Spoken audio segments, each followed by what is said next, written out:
A king dismissed his queen. A search began across the empire for someone new. Hundreds of women were brought into the palace, and in the middle of it all, a young, ordinary woman named Esther. She didn't have power, she didn't have status, but she had wisdom. She had strategy. And when the king saw her, he was so captivated. He placed the crown on her head. And later, so moved by her presence, he said, "What is it you desire? Even up to half my kingdom, it shall be given to you." Hey, sis, welcome back to the Kingdom Bride series, where we open up the pages of scripture and discover the blueprints of divine romance and legacy. These are not fairy tales. These are real stories of real women. And each one is a reminder that God still writes love stories for his daughters today. Last time we walked through the fields with Ruth. Today we're stepping into the palace with Esther, the woman who knew how to captivate a king. Esther's story is found in the book of Esther. It's a 10-chapter drama full of palace intrigue, beauty contest, betrayal, and deliverance. She was a Jewish orphan raised by her cousin Mordecai in exile under the Persian Empire. By all accounts, Esther had no claim to greatness. She wasn't royalty. She wasn't wealthy. She wasn't powerful. And yet, she was chosen. When King Xerxes dismissed Queen Vashti, he launched a kingdom-wide search for a new queen. The most beautiful young women were brought into the palace. Esther was among them. Now, pause with me here. This isn't just any love story. This is a king's love story. King Xerxes ruled the most powerful empire on earth at the time, Persia, stretching from India to Ethiopia. He was a man of immense wealth, stature, and authority. His word could build cities or destroy them. He commanded armies, he held nations in his hands. And that man, this king of kings in the natural realm, looked at Esther and was so captivated, he placed a royal crown on her head. This was not an average man. This wasn't a decent man. This was the highest value man imaginable in her world. And who captivated him? Not the richest woman, not the most powerful, not the most connected, but Esther, a woman of faith, wisdom, and godliness. And I want you to hear me. This isn't just about Esther. It's about you. If Esther could capture the heart of the most powerful man in her world, then what does that say about the men God is still raising up today for you? The kings of our world may not sit on literal thrones, but they are men of caliber, men of vision, men of faith, men who lead, who build, who protect, who serve God with power and strength. And those men exist. So if you're struggling to find them, if you've wondered if they're out there, if you've questioned whether men of that quality even walk this earth anymore, let me tell you with absolute clarity, they do. And the difference is specialized knowledge. Esther had it, and you can too. Esther knew how to be found. She wasn't chasing the king. She wasn't performing for attention. She was simply in the right place with the right guidance, prepared in the right way for how God would use her. And that's what so many women miss in dating today. The type of men you want, the type of man you want, the kind of man who is godly, high caliber, emotionally mature, faithful, and ready to build a marriage, he exists. Why do I know this? Because God is powerful. Because God has faithful sons who love him, who proclaim his truth, who live in holiness and integrity. Don't let the culture convince you otherwise. Don't let your disappointments convince you otherwise. Don't let statistics convince you otherwise. If God is powerful enough to raise nations, split seas, and resurrect the dead, then he is powerful enough to raise up men of faith. So if you're not finding these men, it's not because they don't exist. It's because you don't yet know where to look. It's not about luck. It's not about where you live. It's not about what size you are. It's about specialized knowledge. You haven't yet been taught where to be. You haven't yet learned how to recognize them when you cross paths. Because yes, it is possible you've already brushed shoulders with this type of godly, high caliber man, but you didn't recognize what was in front of you. It's possible you crossed paths, but he didn't notice you because you didn't yet know how to stand out in a way that speaks to him. That's not about your worth. That's about specialized knowledge. And Esther is our example. When Esther entered the palace, she didn't rely on beauty alone. She relied on wisdom. She found favor with Haggai, the king's eunuch, who oversaw the women. And when the others grabbed at perfumes and jewels, Esther took only what he advised. That specialized knowledge, listening to someone who knew what the king valued, positioned her above the rest. And when she was presented to the king, the room hushed. Candles flickered against golden walls. The scent of incense hung heavy in the air, and the king's eyes rested on her. Scripture says the king was attracted to Esther more than to any of the other women, and she won his favor more than any of the others. So he set a royal crown on her head and made her queen. This wasn't random. It was strategic. It was specialized knowledge. Esther was in the right place. She moved with guidance. She carried herself with wisdom. And that's what made her captivating. Esther's story doesn't stop at a crown, though. After she became queen, danger struck for her and her people. A decree was proclaimed across the empire that every Jewish man, woman, and child would be killed. Her people were marked for destruction.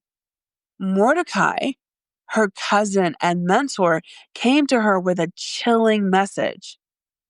Who knows but that you have come to your royal position for such a time as this? Esther realized everything in her life had led to this moment. She knew she had to go to the king, but here was the risk. Approaching him without being summoned was punishable by death.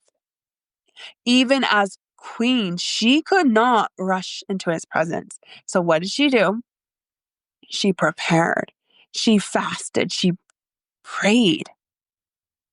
And then, clothed in royal robes, she stepped into the throne room with courage. Picture this: marble floors gleaming, courtiers holding their breath. And then the king extends his golden scepter, granting mercy. When he asked her what she wanted, she didn't panic. She did not plead. She didn't dump her emotions all at once. Instead, she invited him to a banquet. And then she invited him to another banquet. She created space. She built anticipation. She let him lean in. And finally, the king, so captivated, so drawn in, leaned forward and said, "What is your request? Even up to half my kingdom, it will be given to you." Do you feel the weight of that? This is what happens when a woman knows how to connect with a man in a way he can actually hear. Because here's the truth. When you know how to speak in the language of a king, he is moved. And here's the bigger truth. Speaking king's language is specialized knowledge. This is what happens when a woman speaks this way. A man is moved to pursue. He is moved to commit. He is moved to please you. A king delights in nothing more than pleasing his queen. Why? Because her words create a feeling inside of him, a feeling of boldness, a feeling of action, a feeling of manliness, a feeling of desire. He feels like a king because of her voice. That's the power that comes with specialized knowledge. That's the power of king's language. And without it, here's what's at stake. It looks like dating profiles that high caliber men see, but swipe past. It looks like an in-person meeting with an amazing man that never goes beyond small talk. It looks like men you were hoping would notice you, not pursuing, not committing, not following through. Not because there aren't good men in existence, not because they aren't interested in marriage, but instead because you haven't learned how to speak in the way that moves them. Imagine this. Two women stand before the same man. One talks in a way that makes him feel pressured, uncertain, confused, and a little bit bored. He pulls back. The other speaks in a way that makes him feel bold, alive, decisive, and very intrigued, and like he wants to rise up and give her the world. Which one does he pursue? Which one does he commit to? Esther knew the difference. That's why the king acted. That's why he committed. That's why he gave. And that's what you can learn too. Here's the truth. What Esther carried wasn't just beauty, it was specialized knowledge. She had Mordecai guiding her from outside the palace. She had Haggai advising her inside the palace. She didn't stumble into favor by chance. She was taught where to be, how to move, how to speak. That specialized knowledge gave her an advantage no one else had. And it's the same with you. The men you want, godly, high caliber, emotionally mature men, they exist. But if you don't know where to meet them, how to recognize them, and how to speak in a way that compels them, you can miss them. Not because you're not worthy, not because he isn't godly, but because without the right specialized knowledge, the moment passes you by. Esther didn't miss her moment. She was ready, she was taught, she was guided, and when her king leaned in, she captivated him. That's what specialized knowledge does. It puts you in the right place, in the right way, at the right time. So when your king crosses your path, He recognizes you and moves toward you with pursuits and commitment. So let me ask you, do you know where the godly, high caliber men are? Do you know how to recognize them?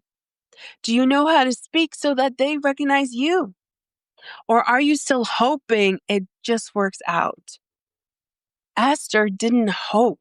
She moved with wisdom and she moved with specialized knowledge, and so can you. Esther didn't win a king by chance. She knew where to be, how to move, how to speak. And when the moment came, she captivated him. That's what most women are missing. The kings of our world, godly, high caliber men of vision, faith, strength, they exist, but they don't show up wearing crowns. They aren't announced by trumpets. They don't sit on thrones with signs that say, I'm the one, I'm the king that will bless your life. They look like ordinary men. They come humble and without specialized knowledge to recognize them, to unlock and see what's truly inside of them. You will swipe right past your husband without even knowing it.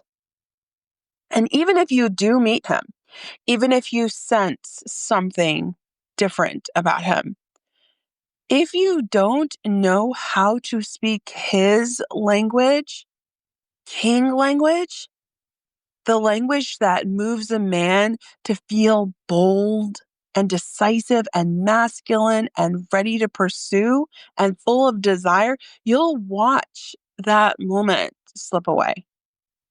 Not because you aren't worthy, not because he's not worthy, but because no one ever taught you the specialized knowledge to captivate a man like that. Sis, you've come too far to keep waiting. You've proven yourself in your career. You've invested in your future. You are a queen. It's time for you to find your king. There's no reason to waste another year, another 5 years, another 10 years when the secret to captivating your husband is right here. Don't stall on the dream that matters most. The love of your life, your best friend, your husband. Come, let me show you the specialized knowledge to captivate your king. Join my one-on-one coaching program, Kingdom Brand Unlocked. It's a beautiful premium investment that lasts. It makes success inevitable. It collapses the time between praying and waiting and walking down the aisle. And imagine this, a year from now, looking back and realizing you didn't wait, you didn't delay, you said yes, and now you're living the love story you've prayed for. No more waiting. Book a consultation and apply today using the link in my show notes. Let's go. Let's get you married, sis.